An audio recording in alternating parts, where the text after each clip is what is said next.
Welcome to the People Teaching People podcast. Joining me on the podcast is Tchadas Leo. Tchadas and I met at Pod Summit YYC 2024, which was held in Calgary, Alberta this past September. Pod Summit is an incredible 2-day event that brings together the Canadian podcast community to celebrate the art of storytelling and to create a collaborative focal point where podcast communities and industry can come together to exchange ideas, interact, and learn from one another. Tchadas was one of the speakers at the event, and his session was called Looking Beyond the Obvious, Giving History New Life with Podcasting. Tchadas Leo is an Indigenous TV journalist, podcaster, TV host, actor, producer, and documentarian based on Vancouver Island. His Indigenous lineage belongs with the Homalco First Nation and the Stillaguamish Tribe of Indians. He also has Peruvian and Argentinian ancestry. Tchadas has been with the CHEK Media Group with his multinational award-winning podcast and TV show known as Our Native Land since 2020. These accolades include 2022 Canadian Podcast Awards Indigenous Podcast of the Year and 2023 Amazon Music's Top Podcast of the Year. His talk show podcast focuses on all things Indigenous from Vancouver Island and across Canada. In 2023, Tchadas joined the CHEK news team as a full-time journalist and recently became the first Coast Salish person to anchor a newscast on Coast Salish territory.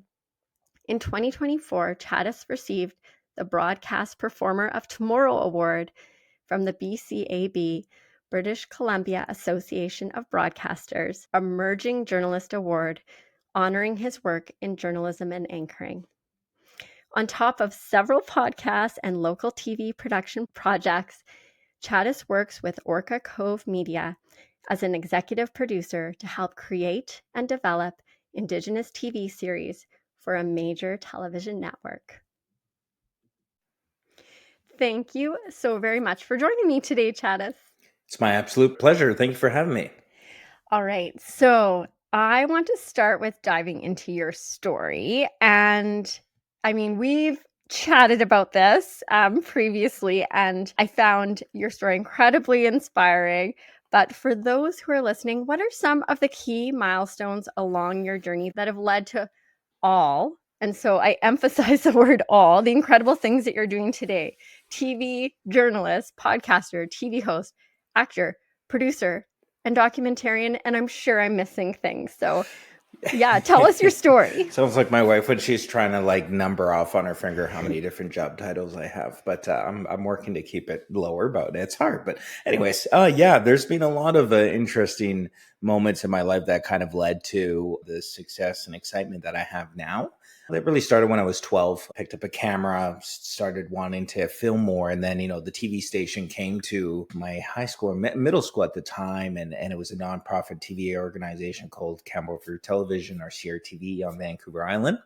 And they just, told us about TV. And at that point, I had my camcorder. I thought, maybe this is something that I can build an interest on. And they said they hired one student producer every couple of years.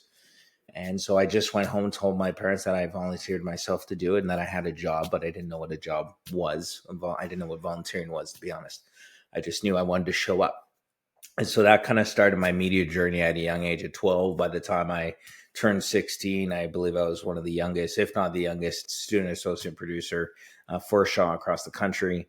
And just helping produce community television. And I wouldn't say it was per se journalism, because we don't do these 2-minute stories for the news and we didn't have a newscast, but we were constantly trying to cover things in the community. And so that love of filmmaking really started at 12 and then 16. And then by the time I was 18, I moved to Nanaimo to study at Vancouver Island University. And that was digital media studies. I studied for quite a few years. And then, a huge pause in between what I do now and what I used to do. That media passion really took a break for a while. I ended up working in the car industry, selling cars, finance manager, finance director, sales manager, all the different roles of a car industry, which I got into by filming commercials. And then, things shifted. And then all of a sudden money became more important to buy the house and the cars and the things that I wanted in life. So yeah, that I had a pause with media, and then I ended up buying a restaurant and owning that for a couple of years. I wanted to get out of the car industry, so I went into hospitality, sold the restaurant, ended up managing a bar and restaurant inside the biggest hotel here in Nanaimo on Vancouver Island. And then yeah, COVID hit. And like many things, COVID hits people differently, and a lot of time for reflection and what am I doing and where do I want to go, right? And that was a conversation I had with my wife. And she said, what was that one thing that didn't feel like a day's worth of work in your life? And that was filming and being in part of the media landscape. Unfortunately, the closest school was Burnaby. So we live on Vancouver Island. So I told my pregnant wife at the time that I was just going to move and just study and commute. And I did that for 2 years, and it's paid off incredibly with, having the show, Our Native Land, and then securing a, full-time journalism job at CHEK TV or CHEK News in Victoria. So again, long story I'm trying to short, but in terms of like how I ended up where I am now, that's kind of the bumpy road I took and the couple turns along the way. A few turns along the way, but you definitely, in looking back, it's neat to kind of see that spark and that interest at such a young age, and how, with that time to reflect, you sort of circled back to where you started. Yeah, it really feels like a full circle moment that I'm doing what I wanted to do when I was a young kid. And like you said, a couple turns along the way, and that reflective moment to be like, what's that thing I really enjoyed? And I've been enjoying it ever since. You really don't know what you want to do when you grow up, even if you go to university like I did a couple times and still not really do that profession until, I think I went back to school at 30 for the second time. It took some time, but I'm happy to be here. Yeah, it takes some time. And as I remind our kids as they're starting to think about what they want to do when they grow up, it's hard to know. And sometimes you just have to try and see what feels right, what doesn't feel right, what aligns best. Of course, yeah. That's part of learning, and gone are the days of working at the mill for 60 years. And that's fine. And it's a noble profession, and it's good to do that. We need people like that. But it's not a popular path for most people. And it does take a lot of just trying something and seeing what you really like. Yeah. And I love that you're in a place that you are so excited about and love. Yes.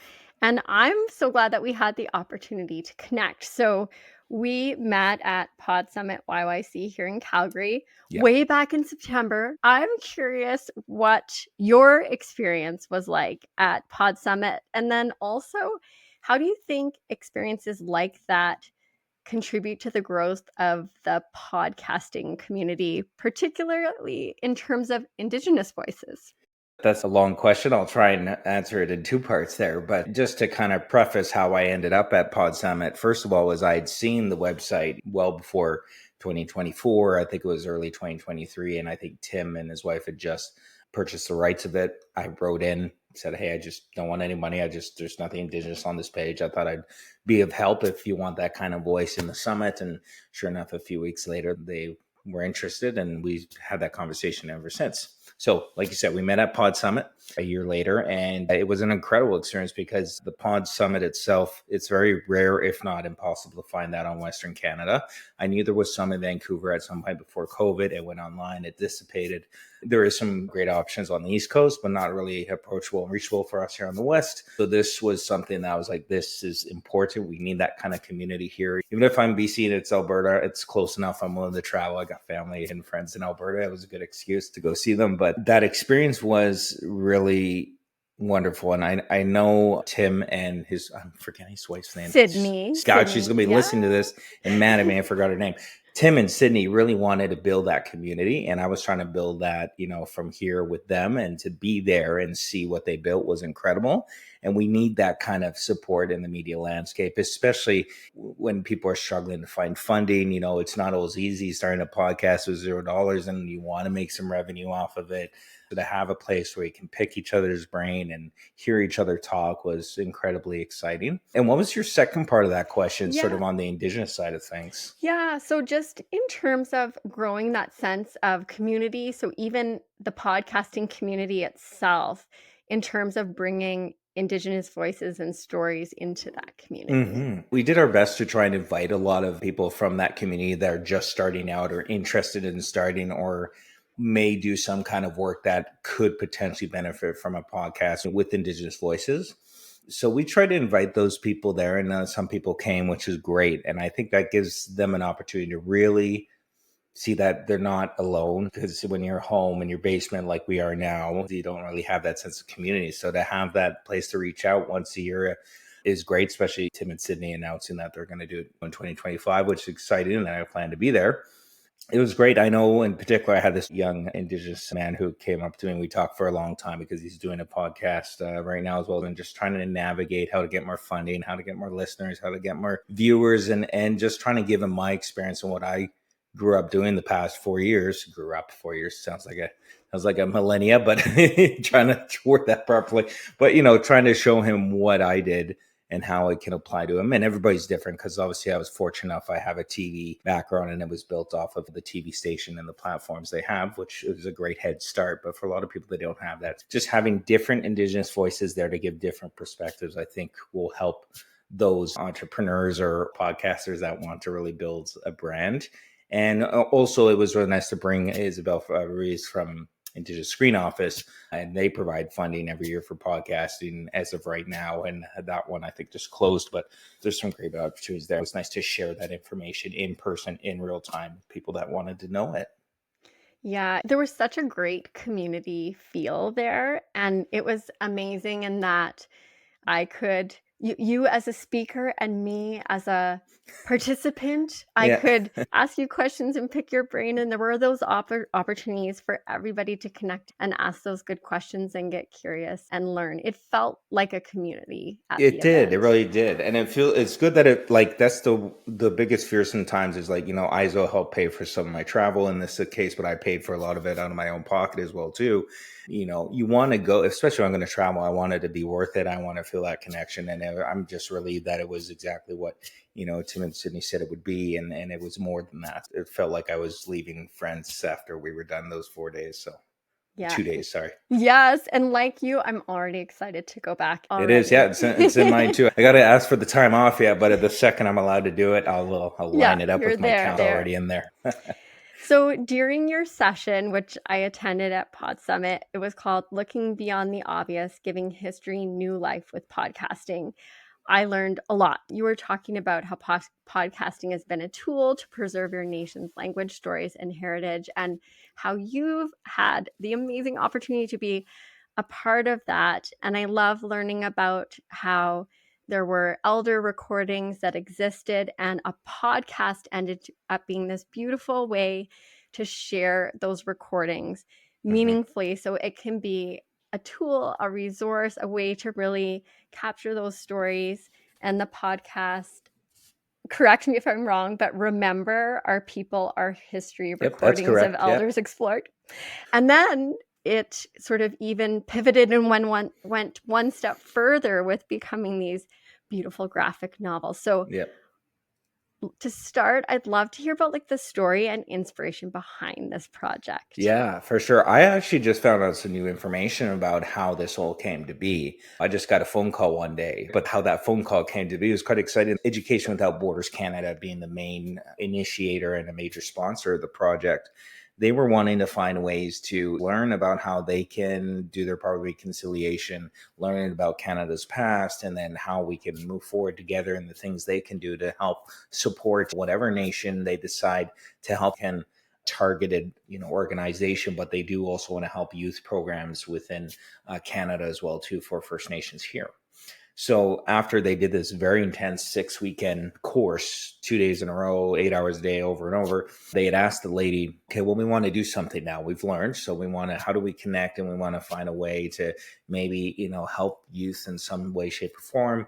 She decided, she got off the phone. She called a member of parliament, Rachel Blaney, who knew me, and then told Cecil from and Ruth from Education Without Borders to get a hold of me. They called the radio station. So it was just this connection of several people. And eventually, Michael from the radio, Michael Pedersen, called me and said, they're trying to do this project based on this.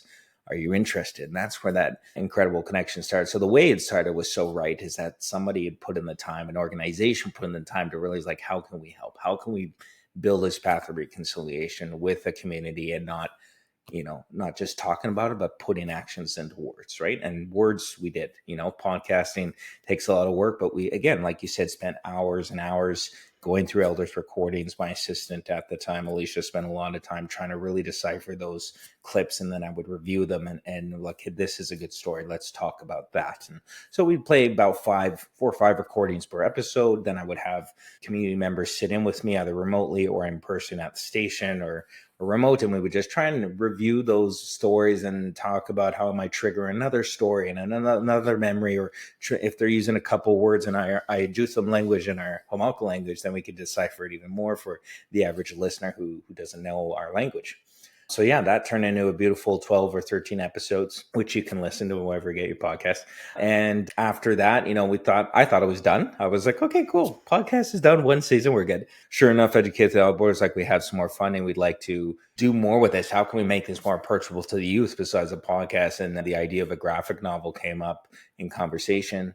And then they went out and asked me again, Chad was wondering why I was being asked to do it. But everything around it besides the technical publishing part, was relatable to my work as a journalist and investigating and a podcaster and filming and recording. So I understand, where they lined up and said, maybe we should ask Tchadas again. And thank goodness my wife has published a couple books of her own and other people's books. So she understood that publishing part. That was great. And then again, the UBC Comic Studies Cluster with Biz, who was an incredible person who had a lot of tools on her belt to help me and the whole team put it together. So it's been a team effort for sure. And yeah, as we speak right now, we're a couple weeks away from going on the reserve and giving away the 100 books that we're able to produce. And then from there, all the rights, everything will go to the nation, and how they want to distribute it further, we'll start from there again. So. Oh, that's just amazing. And how many good, wonderful things kind of came, along the way. I love seeing how things really grew and evolved over time. And I'm curious how, in working with elders and listening to these stories and being part of this project, influenced your approach and ideas as far as preserving language and history. Yeah, well, it gave me some new insights on how we can preserve. Before this project, it's been going on and off for, I think, over 2 years, approaching 3 years now. I don't live on my reserve anymore. Unfortunately, I would be called an urban Indigenous male. And so I didn't really have the chance to connect to my nation. I didn't really know how I was going to be able to do that. And it just wasn't on my radar at the time. But being able to be brought back in the community because of this has been really eye-opening, and realizing the importance of that preservation. And a lot of that preservation, as much as I say, like, oh, this is great work we're doing, it's great work that was done in the late 90s, early 2000s, when we had funding for an audio recorder to come in and ask these elders these questions. That was the real gold. And without that mindset, back then, we wouldn't be having this conversation now. We wouldn't have anything to go off of. And an interesting thing too, I didn't realize until about halfway listening through some of these recordings, I could hear my mother's voice in the background. My mother used to work for the nation as well, and was very involved when it came to how we're going to preserve this language. So I have my mother, along with the many elders and people in that project, to thank. That was quite surreal to hear my mom talking in these recordings in the background, asking elders questions. So like a real community project, like lots of people and stories coming together. For sure. Yeah. A lot of people involved. And I guess that's where they'd ask me to come in and help too, because I have managed, whether it's a dealership or a restaurant, it's people management and trying to get things at a timeline and get it done. So I think that effectiveness in my several careers that I've had kind of lend itself to getting this done. Yeah, you never know. Sometimes unrelated opportunities sort of can have an influence, right, in the things that we're doing. It's weird how it all works out. Yeah, I find even with journalism now, having that experience in the car industry, because you got to have this level of confidence that is like nothing else in the book. So to have that confidence in the car industry really lend itself to journalism, where I'm constantly talking to new people every day, or calling strangers, or reintroducing yourself and selling them on the idea that, they need to be part of the story for today. So. Yes. So along with this podcast and project and everything that's come along with it, I wanted to talk to you about your podcast and TV show, Our Native Land. And it has received significant recognition. So I'm wondering if you can share a little bit about the ways that you engage with the communities that you feature. Yeah, that engagement takes a lot of time, and I think a lot of, if there's journalists listening or anybody who might relate to this, is that, trying to get an Indigenous story done in one day is challenging. Unless all the stars align, sometimes it takes 2 or 3 days to put these stories together. And when it comes to a podcast, it takes sometimes even longer because we're having a 22-minute conversation and maybe there's travel involved. There's a studio, there's more staff involved instead of just me as a journalist being one person and putting a story together, right? So, that takes time, and I think that's to lend yourself. I think the question was, like, how do I build those in relationships? It's definitely time and patience, and then just making sure that everything's done in a good way is how we like to put things. A good example is we just went out to Tofino and we filmed 4 episodes, 3 of them with the Tchadas First Nation. And I didn't know anybody from the Tchadas First Nation. So I probably about 6 months, I started building that relationship and reaching out to the right people on emails and phone calls and Zoom. So a lot of people will see like, oh, look at these cool 3 episodes you did. And it's, a little over an hour when you combine 3 of them. But that hour took months of planning, months of emails, months of budget approvals and transportation. And yeah, it was a lot. So that's an example of what it takes to do these episodes.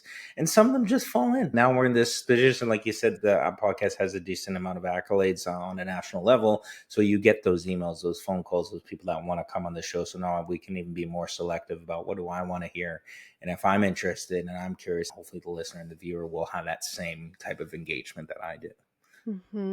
I love how you're saying it's all about the relationship building. Yeah, 100%. and all that engagement. It's not just about the day or the moment or days that you're filming or having those specific conversations that For are going to be sure. part of the podcast or TV show. It's a lot of the stuff It's that a happens lot. before. Of course, Yeah. yeah. And like that reminds me of moments, my wife would be like, oh, you're filming today or you're recording today. I'm like, no, today we're just hanging out. Just hanging out, we're talking, we're going for coffee or we're going for dinner or whatever it may be. And then the next time we'll probably do it, or maybe the next time after we'll probably do it. So, and that's just part of the process. Like not everything's going to happen the same day. It takes time.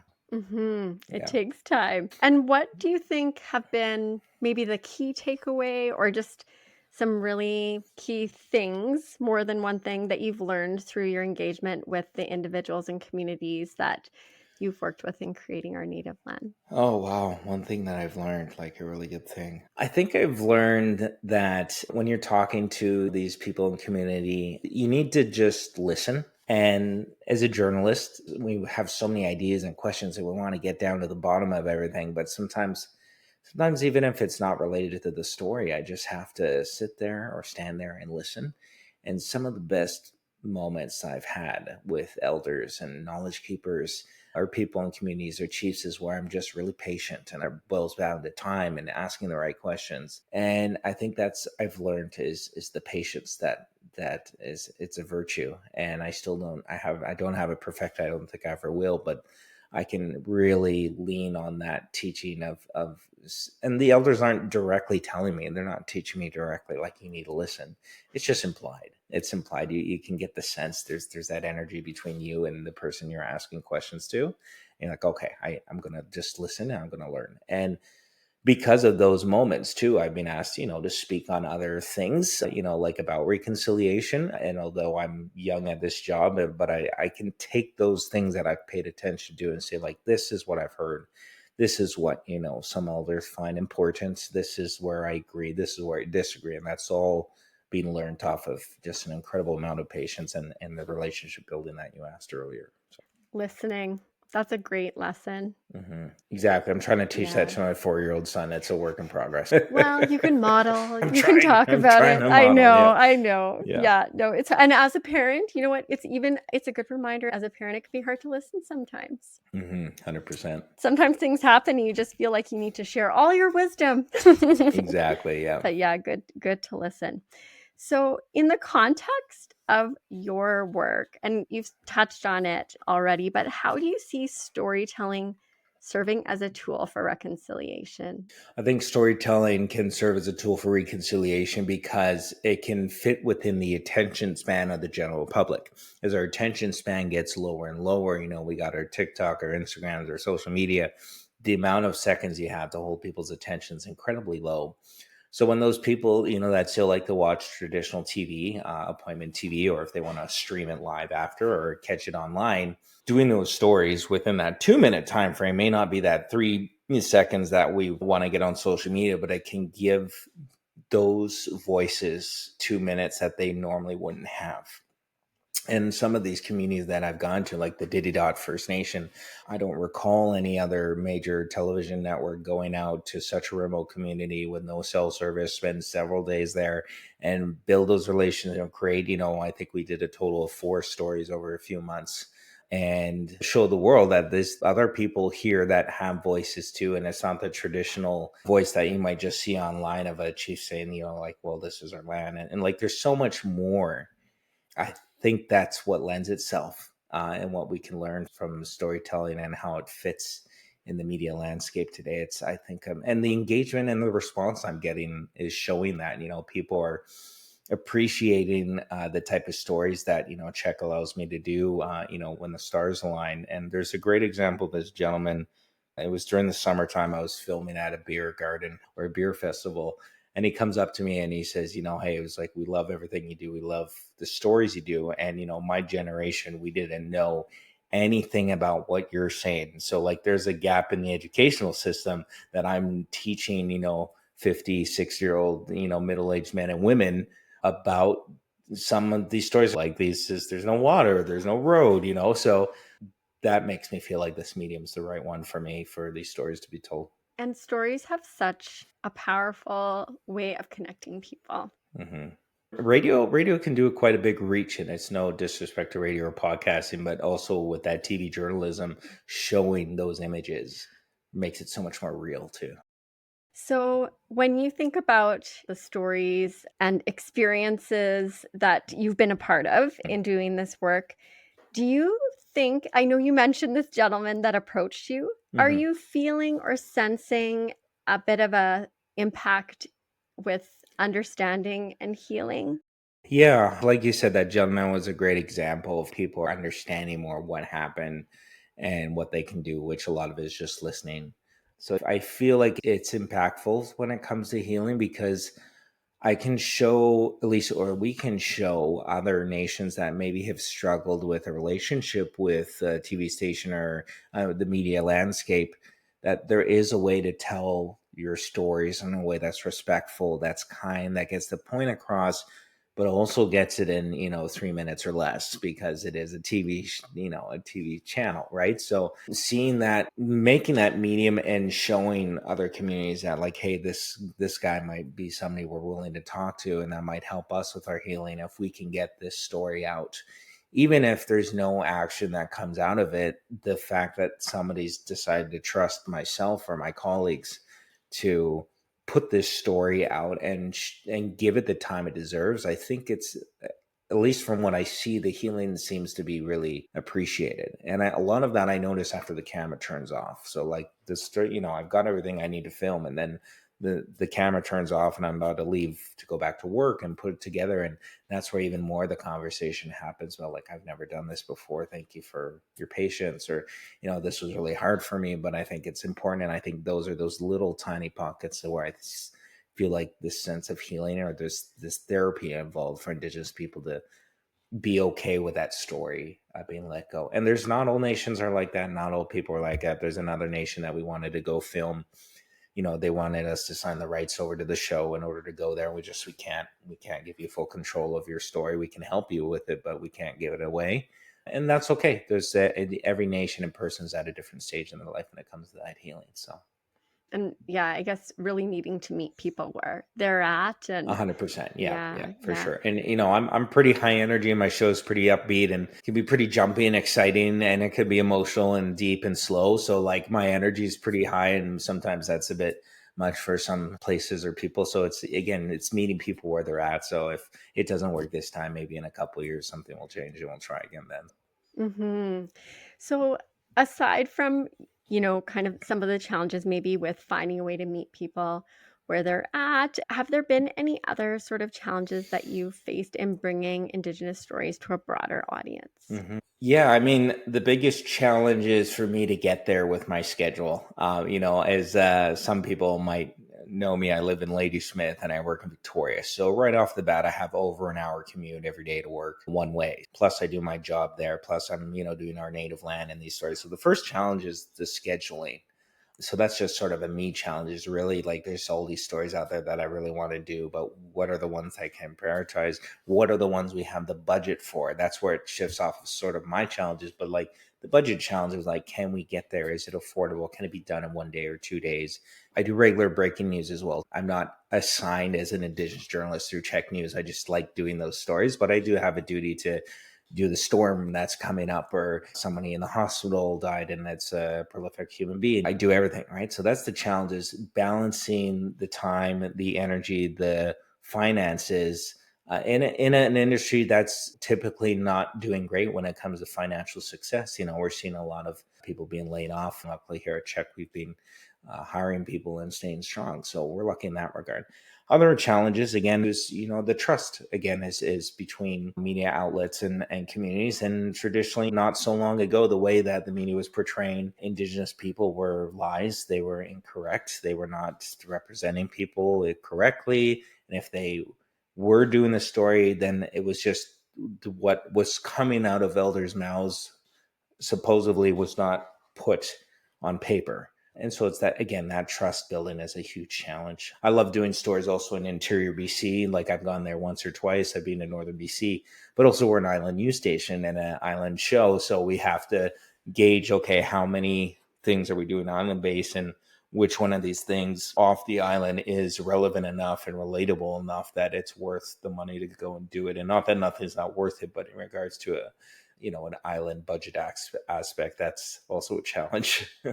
Yeah, lots of pieces to the puzzle. So much. Yeah. I don't think people realize that too. It's like, hey, you want to come out here and do this? I'm like, it's just not, I can't just go. And I get messages on Instagram too, and people think I get to make the decisions. Like I do get to have input and a say, but I have an assignment editor, I have an executive producer, I have a news director, I have a gentleman. There's people above me that I have to go to them like, hey, what do you think of this? Then again, it boils down to time. I'll get a message on Instagram just on vacation right now. I'm like, I'm off. I can't help you. You can call the news station. And I have perfectly capable colleagues who are not Indigenous, have done plenty of Indigenous stories that are just wonderful. Yeah. Oh my goodness. So all we see one thing, we hear one thing, but there's more to the story that's Yep. happening behind the 100%. scenes. So many things. Yeah. So I'm curious what you mentioned one, but other upcoming projects you're most excited about, whether it's podcasting, television, or any other creative endeavors you have up your sleeve? Yeah, for sure. So like I mentioned, yeah, we just did Tloquit. There's also an episode in Tofino where we go with a friend of mine, Stevie Noss, and he goes out kelp harvesting. So we're just out on a boat kelp harvesting and kind of bringing that back and what that looks like for the nation. And it's something that they used to do that they want to do again. And they're very close to having their first kelp farm out in the area.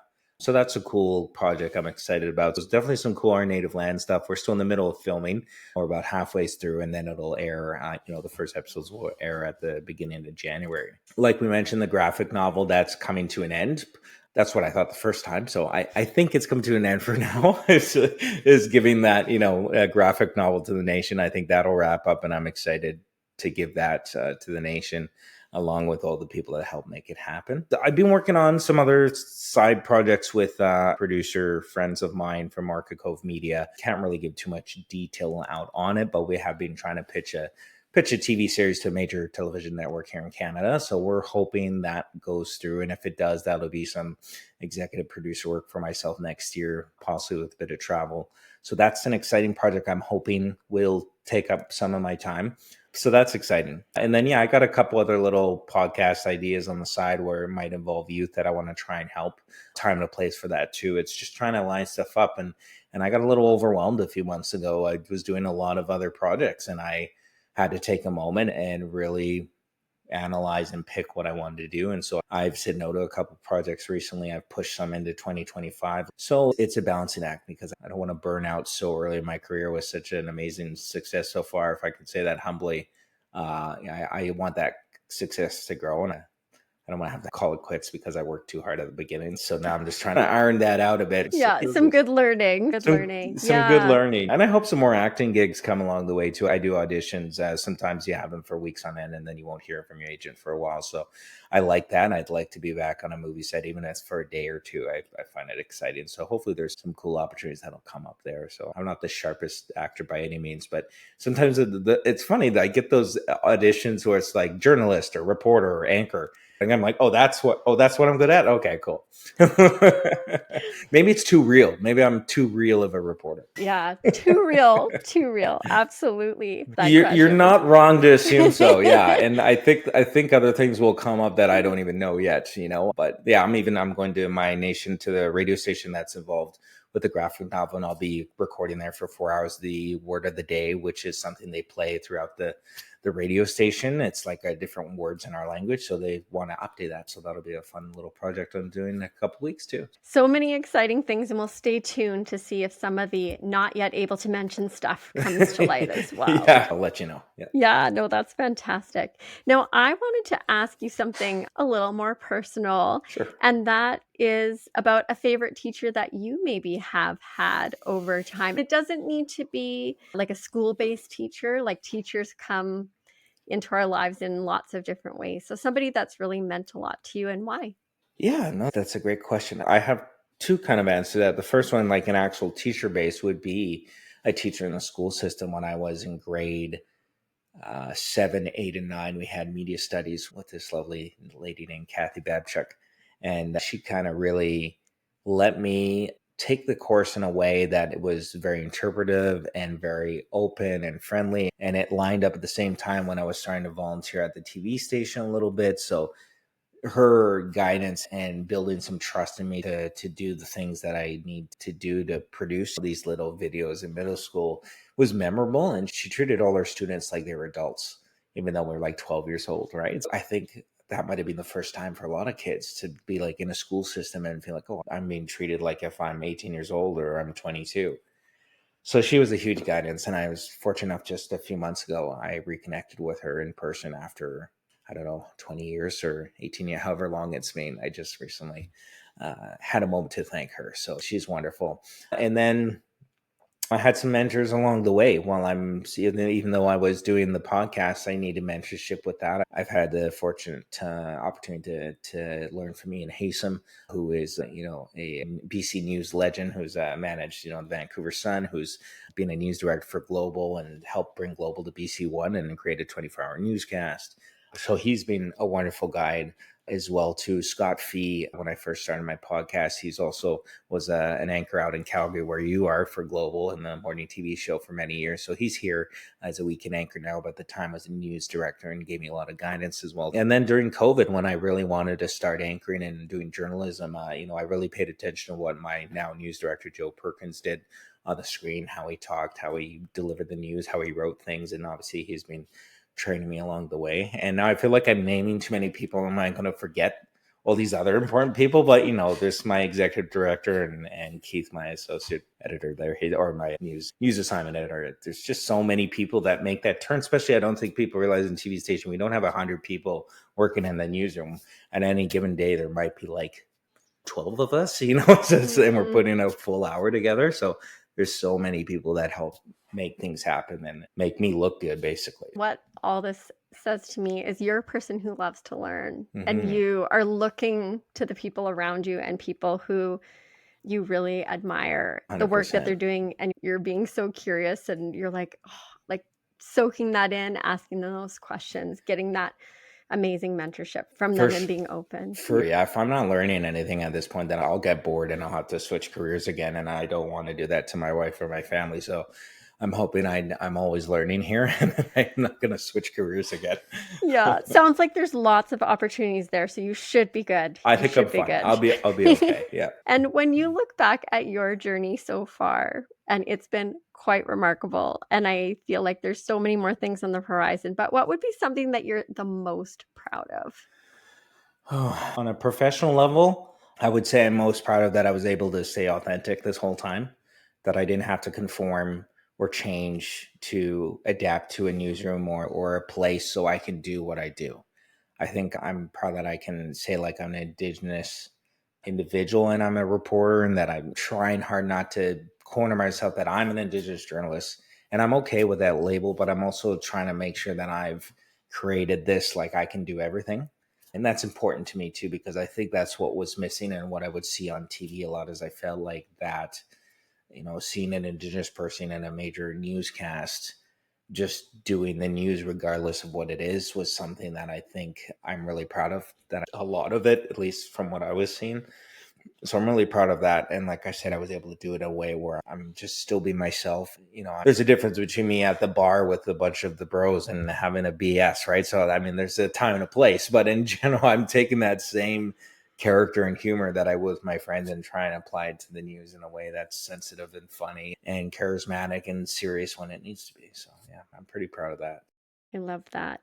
Now I have some rapid fire questions for you. Oh, I've never been asked. I'm always jealous listening to other podcasts. I never get asked this. I'm excited. Okay, let's go. Question number 1. What is something you would love to learn about or something you would love to learn how to do? I would love to learn how to kickbox and boxing at some point. I feel like my health needs it. What is a podcast that you've learned from recently? I would say I was just listening to my colleague Paul Haysom, and he was interviewing Sebastian Maniscalco, quite a famous comedian.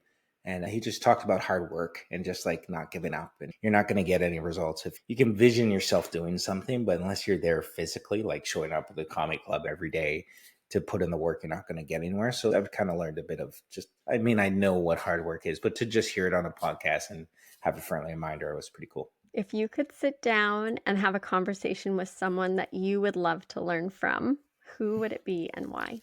I think I would love to learn from some anchors that I really enjoyed growing up as a kid. I've had a very brief opportunity to meet like the Tony Parson and Paolo Martin and whatnot. So like if I could sit down one-on-one with them or with Chris Galis and talk to him and pick his brain. I mean, even the anchors we have here, I tend to do that. I pick their brain every time I'm in a car or a room with them. I would just love to sit down. Tony Parsons would be probably one of those people I'd pick. So now that you've put it out there, I bet it's going to happen. Right? Tag him. Yeah, I don't know if he has social Hey, media, Tony. but I've met him. He's quite a nice guy.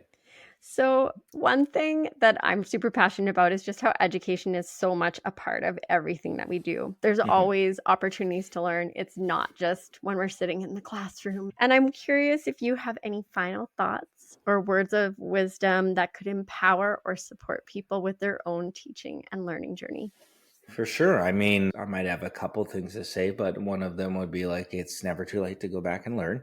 I know I'm not 60 going to school, and that's a cool story, but I was 30 and thought I knew what I wanted to do, but still went back to school with a bunch of 19 and 20-year-olds feeling like I was too late and that I had to work 3 times as hard so I can get the job I have now.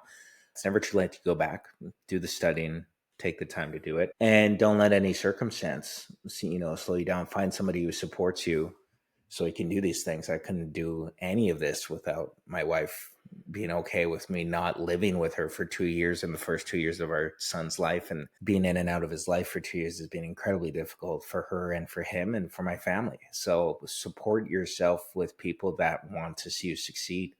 And I'm lucky I have a whole realm of my parents and her sister and her parents, and everybody around her really rallied while I was gone. And she did some incredible work by herself too, to still let me live my dream and help us make money while I do it. If don't do it, if you're trying to get rich, you got to pick something else, because journalism isn't, you can make a livable wage. Let's be clear, but it's that, you got journalism and podcasting is definitely meant for people that have a passion. So if you have the passion, you can make money doing it. Just be patient, time, work hard. Great advice. And Tchadas, I want to thank you so much for sharing your time and your story and all your words of wisdom with us today. If our listeners want to learn more about you and all the things you're up to, where are the best places to find you? Yeah, for sure. Well, if people just go to my website, www.chadasleo.ca, that's TCHADASLEO.ca. There's a little social media tab right off the bat there. It has all the upcoming stuff that I can say that goes online, and have some examples of the stuff I've done in the past and a lot of the things we talked about on that website too. And then any other guest appearance I've done on a podcast like your podcast, I'm going to throw on there. And if anybody wants to learn more about some more specific things, it's all there. So website's the best spot, social media. Awesome. Thank you so much. And thank you for joining me. It was fantastic to connect with you and to learn from you. Thank you.